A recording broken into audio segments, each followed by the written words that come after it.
वृद्धाश्रम. काजळ काळी संध्याकाळ दाटून आली होती. घरात मी एकटीच होते. बागेत उभी राहून अंधारानं वेढलेल्या माझ्या बंगलीकडं मी तृप्त मनानं पाहत होते. त्या अंधारातही घराच्या नव्या कोऱ्या निळ्या भिंती स्पष्ट दिसत होत्या. निळ्या मिश्किल डोळ्यात काजळाचं बोट फिरवावं तशा दिसत होत्या.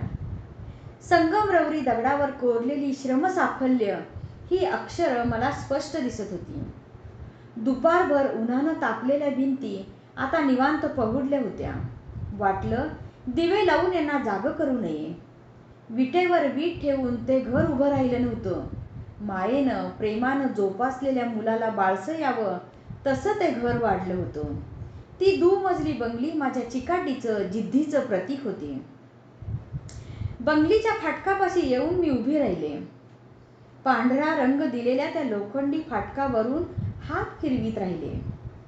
बाजूला दगडी खांबात बसवलेल्या पांढऱ्या दगडावर ह्यांचं नाव दिमाखानं ठाण मांडून बसलं होतं. डाव्या बाजूला घर नंबर, उजव्या बाजूला साल निदर्शक आकडा होता. रस्त्यावर येऊन कमरेवर हात ठेवून मी डोळे भरून माझ्या त्या वैभवाकडं पाहून घेतलं. रस्त्यावर फारशी रहदारी नव्हती. गावाबाहेर फिरायला आलेली तरुण जोडपी अंधाराचा आधार घेऊन एकमेकाला बिलगून चालली होती. मला वाटलं रस्त्यावरचे दिवे घालवून टाकावेत आणि त्या तरुण जीवांचे ते गोड चाळे अंधारात उभं राहून कौतुकानं पाहावेत. खूप वर्षापूर्वीचं आपलंच चित्र आपण पाहावं असा आनंद होत होता. फार सुखात समाधानात होते मी. अंधार दिसतोय, एक थकलेला वृद्ध आवाज आला.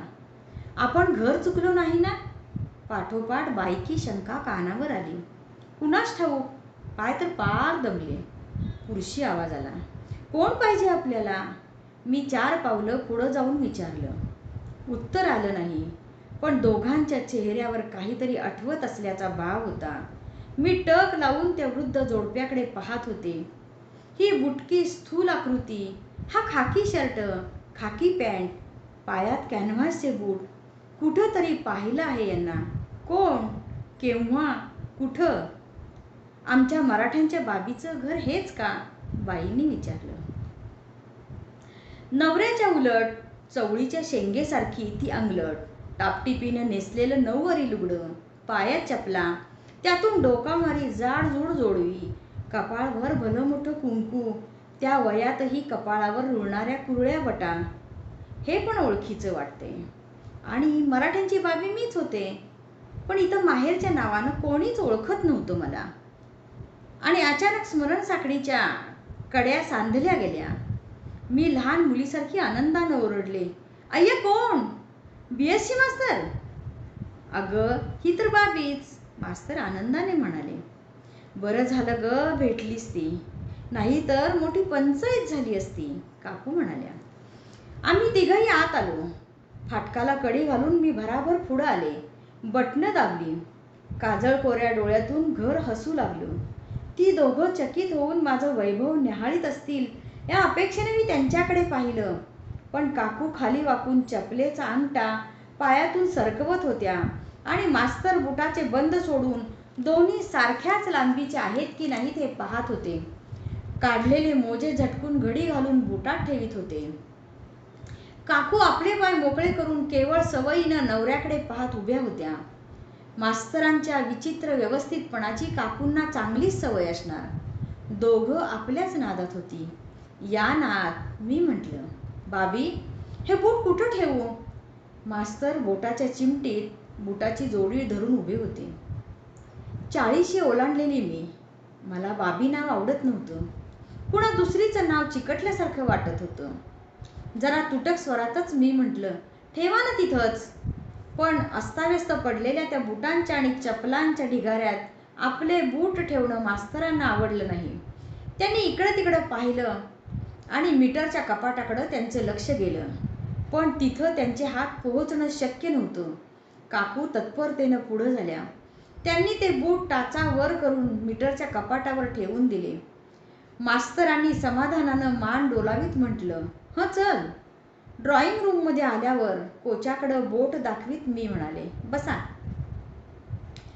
मास्तरांपुढं मासिकं वर्तमानपत्र ठेवीत काकूंकडं वळून म्हणाले, आत या, कॉफी करते. अगं वाचायला कुठं दिसतंय, मास्तर म्हणाले आणि त्यांनी आपलं दमलेलं शरीर त्या कोच्यावर लोटून दिलं. काकू पटकन पुढं झाल्या. त्यांनी कोच्यावरची मऊ उशी मास्तरांच्या मानेखाली दिली. 70ला आलेलं हे प्रेमळ जोडपं. मला काय वाटलं कुणास ठाऊक. मी पटकन वाकून दोघांना नमस्कार केला. काकूंनी खणखणीत आवाजात आशीर्वाद दिला, पण मास्तर नुसते पुटपुटले. गडबडीनं कोच्यावरून उठले आणि माझा खांदा थोपटल्यासारखं केलं. मला आठवलं, मी फायनलला चांगल्या मार्कानं पास झाले होते तेव्हा मास्तरांनी मला असंच थोपटलं होतं. मला लहान झाल्यासारखं वाटलं, माहेरी आल्यासारखं वाटलं. आमच्या लहानशा गावात मास्तर एकटेच BSc होते. ते आले आणि त्यांची पदवी हेच त्यांचं आडनाव झालं. कोणत्या तरी ध्येयानं भारावून मास्तर आमच्या गावात आले होते. गणिताचं ज्ञान मुक्त हस्तानं उधळीत होते. कोणीही केव्हाही येवो, मास्तर उत्साहानं गणित सोडवायला बसत. मास्तर शाळेच्या आवारातच राहत. मुलांच्या त्या शाळेत आम्ही मूठभर ब्राह्मणाच्या मुली जात होतो, कारण तिथं BSc मास्तर होते आणि आमच्यावर देखरेख करायला काकू होत्या. थंडीच्या दिवसात अंगात गरम कपडे घालायचं हटकून कंटाळा येई. दुपारचा डबा न्यायला नको वाटे. पायात चपलाची अडचण वाटे. पण काकूंचं या तिन्ही गोष्टीकडे बारीक लक्ष असे. नव्हे, त्याबाबत त्यांचा कडक कायदा असे. कपाळावर कुंकवाची टिकली नसली की काकू आम्हा मुलींना वाटेल ते बोलत, चिडून शिव्यासुद्धा देत. पण त्याच काकू डबा विसरला किंवा मुद्दा मांडला नाही की भराभर मूठभर चिरमुरे हातात कोंबीत असत. मधल्या सुट्टीत काकूंचं घर आमच्या हक्काचं विश्रामस्थान होतं. आज जवळजवळ 25-30 वर्षांनी मास्तर आणि काकू स्वतः चालत माझ्या घरी आले होते. मला मनापासून आनंद झाला होता. कॉफीचे कप आणि खोबऱ्याच्या वड्या त्यांच्यासमोर ठेवीत मी म्हटलं, केव्हा आलात? कुठून? इंदूरहून. 2 दिवस झाले, मास्तर म्हणाले. कुठं उतरला आहात? स्टेशन जवळच्या धर्मशाळेत, काकू कापऱ्या आवाजात म्हणाल्या. इथंच का नाही आलात सरळ असं विचारायचं ओठापर्यंत आलं आणि शब्द जसे अचानक ओठावर आले तसेच अचानक घशाखाली गडप झाले. मी बोलले नाही, कारण या दोघांचं येणं आमच्या घरात कुणालाच आवडलं नसतं. ह्या म्हाताऱ्या जोडप्याला योग्य अशी प्रेमळ वागणूक आमच्या घरात मिळालीच असती याची खात्री नव्हती मला. या जाणीवेसरशी माझ्या कर्तेपणाला ठेच बसली आणि मी शब्द गिळले. अपराधी चेहरा करून गप्प बसून राहिले. अगं तुझा पत्ता कुठं ठाऊक होता? मास्तर म्हणाले. मला बरं वाटलं, आधार मिळाल्यासारखं वाटलं. विचारलं, मग आत्ता कसे आलात? अगं बाबी, आता तू मोठी झालीस ना, समाजकार्य करतेस, व्याख्यानं देतेस, आनंद वाटतो, समाधान वाटतं. अगं तुला अंगाखांद्यावर खेळवली आहे, गणितं शिकवली आहेत. मासिकातून वर्तमानपत्रातून तुझं नाव वाचित होतो आणि ज्याला त्याला सांगत होतो, ही माझी शिष्य आहे बरं का, हिचं गणित फार छान. अहो मीच शिकवत होतो ना. मास्तर खुशीत होऊन बोलत होते. बाबी, ह्यांची स्मरणशक्ती चांगली हो. अगं गेल्या वर्षी एका मासिकात तुझा परिचय आला होता ना, सुखी गृहिणी म्हणून. त्या मासिकाच्या कचेरीत जाऊन तुझा पत्ता काढला आणि आलो. काकू म्हणाल्या. क्षणापूर्वी गमावलेलं कर्तेपण परत सापडल्यासारखं वाटलं आणि मी समाधानानं कोच्यावर रेलून बसले. इथून पुढं कुठं जाणार? मी विचारलं. आळंदीला. छान आहे, आवडेल तुम्हाला. आवडायलाच हवं, आता तिथंच राहणार आहोत. तिथं घर-बीर घेतलं की काय? माझ्या या प्रश्नावर दोघंही गप्प बसली. मास्तरांचा चेहरा जास्तच सुरकुतला. काकूंनी डोळे टिपले. नाही, तिथं वृद्धाश्रमात जाऊन राहणार आहोत, मास्तर उसन्या खंबीरपणाने म्हणाले. ऐकलं आणि मी थक्क झाले. नवसासायासानं झालेला एकुलता एक मुलगा चांगला हुशार होता. मोठ्या पगारावर असल्याचं ऐकून होते. मग ही दोघं अशी निराश्रितासारखी आळंदीला वृद्धाश्रमात का निघाली आहेत? बाबी, आम्ही इथंच जेवणार आहोत. फार उशीर करू नकोस. धर्मशाळेत वेळेवारी पोहोचायला हवं. मास्तर म्हणाले. खरंच जेवा इथंच. मीच हवं होतं म्हणायला. मी ओशाळून गेले होते. मास्तर आपल्याच विचारात होते. म्हणाले, हे बघ, छानपैकी साधं वरण कर. मास्तरांची साध्या वरणाची फरमाईश ऐकली आणि मला त्यांचा जेवणाचा थाट आठवला.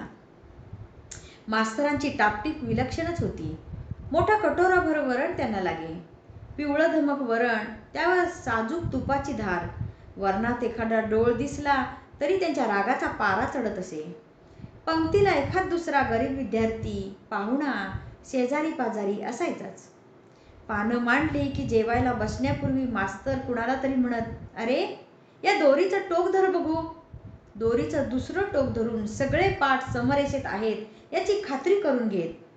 मास्तर भात कधीच खात नसत, पण दोन्ही वेळा त्यांना ताज्या पोळ्या लागत. पोळ्या म्हणजे फुलके, घडीच्या पोळ्या नव्हे. पानात फक्त 4 फुलके वाढले की मास्तर ते फुलके सारख्या आकाराचे झाले आहेत किंवा नाहीत हे पाहण्यासाठी त्या मऊसूत पोळ्यांची एकावर एक चवड रचित. समाधान झालं की मगच घास घेत. मी आणि काकू स्वयंपाकघरात आलो. मी गडबडीने स्वयंपाकाला लागले. परातीत कणिक घेतली, वरणासाठी डाळ काढली.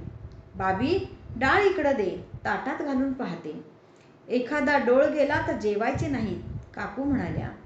मी मुकाट्यानं डाळ त्यांच्यापुढे ठेवली. सारं लक्ष घड्याळाकडे होतं. घरातली माणसं येतील, प्रत्येक जण येईल. प्रत्येकाला सांगावं लागणार, प्रत्येकाचा मूड सांभाळावा लागणार. या दुःखी जोडप्याच्या मनस्थितीची कोणालाच कल्पना येणार नाही. मुद्दाम मला भेटायला आलेल्या माझ्या मास्तरांचा कुणी नकळत अपमान केला तर, कुणी त्यांना दुखावलं तर? माझं कशातच लक्ष लागेना. हे आले. नमस्कार चमत्कार झाला. फारसं न बोलता हे आपल्या खोलीत जाऊन बसले. मुलगा आला, सून आली. त्यांनी मास्तरांना आणि काकूंना नमस्कार करावा असं मला किती वाटलं, पण बरोबरच्या मुलांना काय सांगणार? मास्तरांना कशाचीच दखल नव्हती. ते बाळाशी खेळण्यात रमून गेले होते. त्याच्याशी बोबडं बोलत होते. कॉलेजात जाणाऱ्या माझ्या मुलीशी वाद घालत होते. तिनं गणित का घेतलं नाही म्हणून तिला जाब विचारित होते. शेवटी ती कंटाळली, चिडली. स्वयंपाकघराच्या उंबऱ्याशी थपकून माझ्याकडे नापसंतीचा आणि काकूंकडे रागाचा कटाक्ष टाकून पाय आपटीत निघून गेली. संतापानं माझं डोकं भणभणायला लागलं. त्यात भर घातली सुनेच्या वाक्यानं, "आत्ता? ताज्या पोळ्या?" "हो," मी चिडूनच बोलले. पाटावर बसलेल्या काकूंच्या देहाची जुडी झाल्यासारखं वाटलं मला. "काकू, बाबू कुठं असतं हल्ली?" मी मुद्दामच काकूंशी बोलले. मुलाविषयी बोलताना काकू सुखावतील असं वाटलं मला. "इंदोरलाच असतो." काकू एवढंच बोलल्या आणि गप्प बसल्या.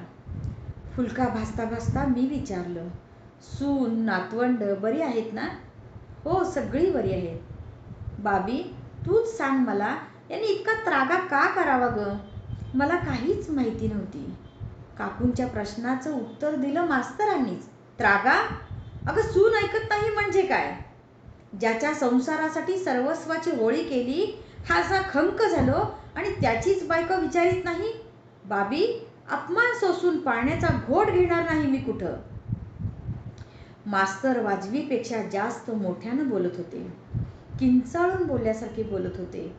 पाठमोऱ्या मास्तरांना आमच्या घरातल्या माणसांचे डोळे तुच्छतेने पाहत होते. मला मेल्याहून मेल्यासारखं झालं. "जाऊ दे." जेवायला बसताना मी म्हणाले, "हो हो, तर सगळ्यांची पानं व्यवस्थित घ्या बरं." मास्तर मोठ्या उत्साहानं म्हणाले, "ती सगळी टेबलावर बसतील, तुम्ही घ्या जेवून, इथंच पाट मांडते." मी उत्तरले. मास्तर जेवायला बसले. पिवळ्या धमक वरणावर मी मुद्दामच भरपूर तूप वाढलं. पानात ताजे ताजे फुलके वाढले. त्या वृद्ध जोडप्याबद्दल माझ्या मनात माया दाटून आली होती. मास्तर खुश झाले, मन लावून जेवले. जेवताना बायकोला म्हणाले, "अगं, पोटभर वरण खाऊन घे, तिथं वृद्धाश्रमात असं वरण मिळायचं नाही." ऐकलं आणि माझ्या पोटात कालवा कालव झाली. काकू बिचाऱ्या संकोचून गेल्या. दोघं जायला निघाली. मी काकूंना कुंकू लावलं. काकूंनी टाचा वर करून मास्तरांचे बूट काढले. खाली वाकून आपल्या पायात वहाणा घातल्या. बुटाचे बंद सारखे करीत मास्तर हळूच म्हणाले, "बाबी, जाण्यापूर्वी एक मागणं मागतोय. माझ्या छंदिष्ट स्वभावामुळं हिच्या आयुष्याची आधीच फार फरफट झाली आहे. आता सुनेशी पटत नाही म्हणून अशा कफल्लक अवस्थेत वृद्धाश्रमात निघालोय. ही माझी पतिव्रता माझ्या पावलावर पाऊल ठेवून चालली आहे. हिच्या आधी मी गेलो तर तू हिला सांभाळ. देवानं तुला सगळं दिलंय. ही म्हातारी जड नाही व्हायची तुला. मी काही बोलायच्या आत काकूंनी मास्तरांच्या तोंडावर हात ठेवला. दोघं क्षणभर घुटमळली. माझ्या आश्वासनाची वाट पाहिली, पण मी वरकरणी सुद्धा हो म्हणाले नाही. त्या दोघांना निरोप देण्या इतपत ही तसदी माझ्या माणसांनी घेतली नव्हती. ते आले तेव्हा मी एकटी होते. जातानाही मी एकटीच फाटकापाशी उभी होते. मास्तर जरा पुढं गेल्याचे पाहून काकू भराभर मागं वळल्या, माझ्याजवळ आल्या आणि हळूच कानात बोलल्यासारखं म्हणाल्या, बाबी, कसंही करून 10-15 रुपये महिन्याला पाठवीत जा. तिथं वृद्धाश्रमात त्यांना साधं वरण थोडंच मिळणार आहे. त्याशिवाय घास उतरायचा नाही घशाखाली. मास्तर रस्त्यावर उभे होते. निरोप सांगितल्यासारखं काकू बोलल्या आणि माझ्या होकार नकाराची वाट न पाहता चालू लागल्या. माझे डोळे भरून आले. भोवताली दाट वेडाविद्रा काळोख दाटून आला. असहाय्यपणे लोखंडी फाटकावर डोकं टेकीत मी म्हटलं, काकू, मी सुद्धा वृद्धाश्रमातच राहते हो.